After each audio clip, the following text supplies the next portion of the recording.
If you ask the average person how to get rich, they'll tell you the same thing. Go to college, get a good job, save your money, work hard, and one day you'll be comfortable. But here's the uncomfortable truth. That advice was designed for a world that no longer exists. And the people who actually built real wealth, most of them did the exact opposite. The financial rules you were taught growing up weren't just outdated. Many of them were deliberately constructed to keep you spending, borrowing, and working for someone else's empire. Today, through Grand Empire, we're going to expose 15 lies you were told about money that are actively keeping you broke. Some of these will challenge everything you believe, and by the end, you'll see the financial world completely differently. Lie number 1. Go to college and you'll be successful. This is perhaps the most expensive lie in modern history. The average American college graduate leaves school with roughly $37,000 in student debt. And in many cases, the degree they earned has almost no direct connection to the job they eventually get. Meanwhile, the wealthiest people on the planet dropped out of college or never went at all. Bill Gates, Mark Zuckerberg, Richard Branson, and Steve Jobs all built empires without finishing their degrees.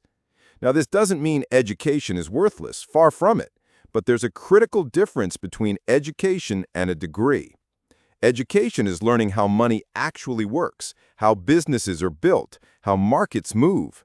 A degree is a piece of paper that costs 6 figures and qualifies you to apply for a job that pays $50,000 a year.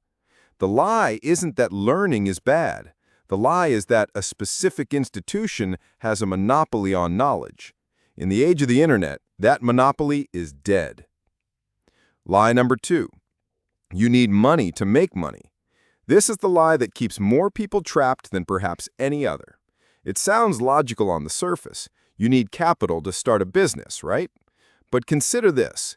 Sara Blakely started Spanx with $5,000 of her own savings. She had no investors, no business degree, and no industry experience.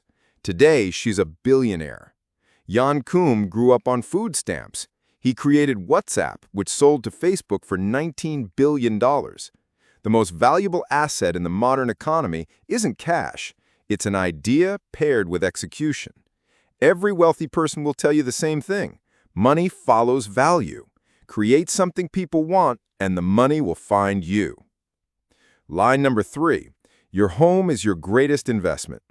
This is one that almost everyone believes, and it's one of the most dangerous financial myths ever sold to the middle class.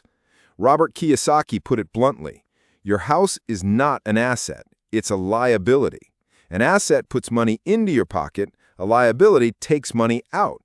Your mortgage, your property taxes, your maintenance costs, your insurance, these are all money flowing out of your pocket every single month. Yes, home values can appreciate over time, but historically, residential real estate barely outpaces inflation. Meanwhile, the stock market has averaged roughly 10% annual returns over the past century. The housing industry spends billions every year marketing the dream of home ownership because every time you buy a house, banks make a fortune in interest. The average homeowner pays almost double the home's purchase price over the life of a 30-year mortgage. That's not an investment. That's a wealth transfer from your pocket to a bank. Lie number 4. Rich people are greedy and dishonest. This is a lie that isn't told in classrooms. It's told through culture, through movies, through casual conversation. Think about how wealthy people are portrayed in almost every film and television show. They're the villain, the corrupt executive, the heartless billionaire, the scheming banker. This cultural programming serves a very specific purpose. It makes you feel morally superior for being broke. If rich people are evil, then not being rich must mean you're virtuous. But the data tells a completely different story. Wealthy individuals donate more to charity per capita than any other income group. Billionaires like Warren Buffett and Chuck Feeney have pledged to give away virtually all of their wealth. The lie that money corrupts is a comfort blanket for people who've given up on earning more of it. Lie number 5. Save your way to wealth. Your grandparents' generation could put money in a savings account earning 6 or 7% interest and watch it grow. That world is gone. Today, the average savings account earns roughly 0.5% interest. Meanwhile, inflation runs at 3 to 4% per year, which means every dollar sitting in your savings account is losing purchasing power every single day. Saving money is important for emergencies, but saving as a wealth strategy, that's a guaranteed way to fall behind. The wealthy don't save, they invest. They put their money into assets that generate returns, whether that's real estate, equities, businesses, or intellectual property. The difference between saving and investing is the difference between treading water and swimming forward. Lie number 6. Debt is always bad. If saving is overrated, then this lie is its twin. Most people are taught that all debt is dangerous and should be avoided. But the wealthiest people in the world use debt as their single most powerful tool. The key distinction is between consumer debt and strategic debt. Consumer debt means borrowing money to buy things that lose value, a new car, designer clothes, the latest phone. That's destructive debt. Strategic debt means borrowing money to acquire assets that produce income, a rental property, a business expansion, an investment that generates returns greater than the interest rate on the loan. When Donald Trump or Elon Musk borrow millions, they're not being reckless. They're using other people's money to generate wealth. The rich understand that the right kind of debt actually accelerates wealth building. The poor are simply taught to fear all of it equally. Lie number 7. Work hard and you'll get ahead. This might be the cruelest lie of all because it contains just enough truth to be believable. Yes, hard work is necessary, but it is nowhere near sufficient. There are people working 2 or 3 jobs right now, 60 or 70 hours a week, and they're barely making rent. Hard work without leverage is just survival. The wealthy don't just work hard, they work smart. They build systems. They create products that sell while they sleep. They hire people to multiply their output. They understand that trading time for money has a hard ceiling. There are only 24 hours in a day. But building something that generates value independent of your time, that has no ceiling at all. The lie isn't that hard work doesn't matter. The lie is that hard work alone is enough. Lie number 8. A high salary means you're wealthy. A doctor earning $300,000 a year sounds rich, but if that doctor has $400,000 in student loans, a $7,000 monthly mortgage, 2 car payments, and a lifestyle that consumes every paycheck, they're not wealthy. They're well-paid and broke. This is what financial experts call the high income trap. The more you earn, the more you spend, and your net worth stays flat or even negative. True wealth isn't measured by income, it's measured by net worth, which is what you own minus what you owe. There are teachers and plumbers with higher net worths than surgeons and lawyers, simply because they understood the difference between earning money and keeping it. Lie number 9. The stock market is gambling. Millions of people avoid investing in the stock market because they've been told it's essentially a casino.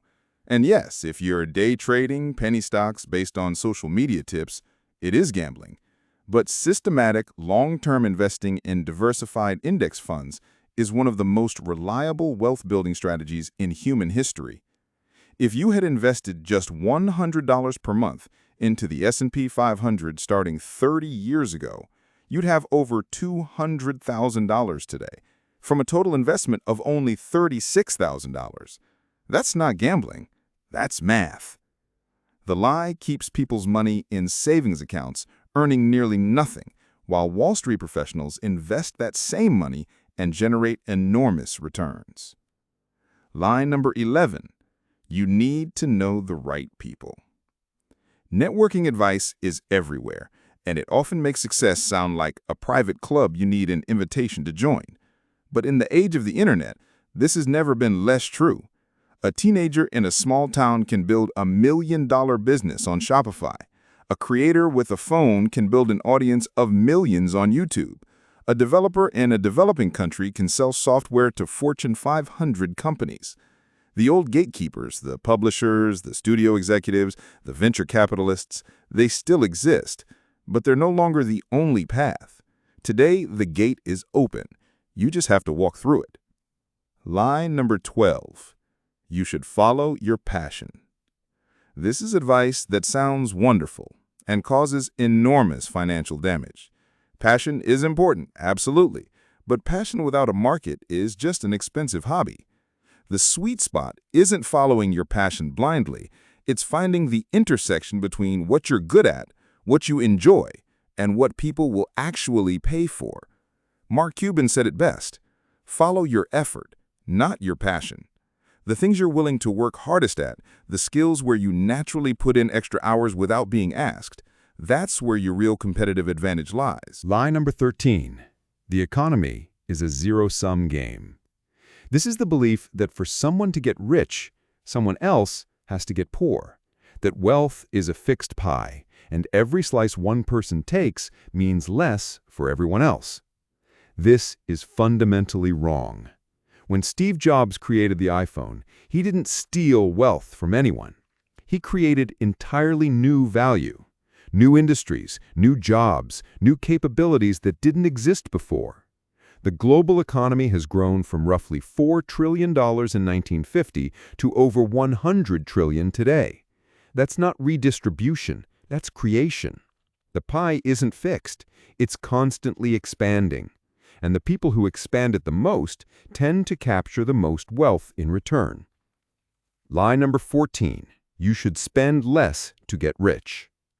Frugality has its place, but cutting expenses has a floor.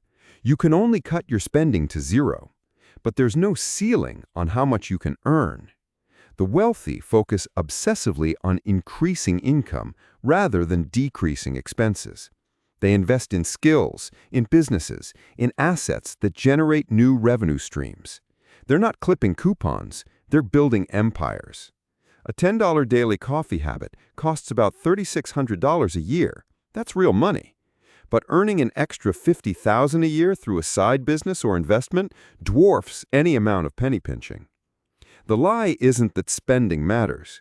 The lie is that spending less is the primary path to wealth. It isn't.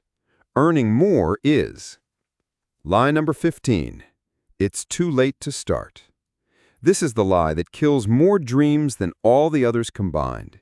You're too old. You missed the crypto wave. You should have invested in Amazon in 1997. The window has closed. But has it? Colonel Sanders didn't start KFC until he was 62. Vera Wang didn't enter fashion until she was 40. Sam Walton opened the first Walmart at 44. Ray Kroc was 52 when he turned McDonald's into a global franchise. The people telling you it's too late are the same people who said it was too late 5 years ago, and 10 years ago, and 20 years ago. 5 years from now, you'll wish you had started today. Those are 15 lies you were told about money. Lies that were packaged as wisdom, passed down through generations, and reinforced by a system that profits from your financial ignorance. But here's the thing about lies. Once you see them for what they are, they lose their power over you. The financial world isn't some mysterious black box reserved for the privileged few. It's a game with rules, and now you know some of them. Through Grand Empire, we're going to keep pulling back the curtain on wealth, power, and the systems that shape your financial future. If you found this valuable, subscribe and turn on notifications because there's a lot more coming. And remember, the best investment you'll ever make isn't in stocks or real estate. It's in understanding how money actually works. Thanks for watching. We'll see you in the next one.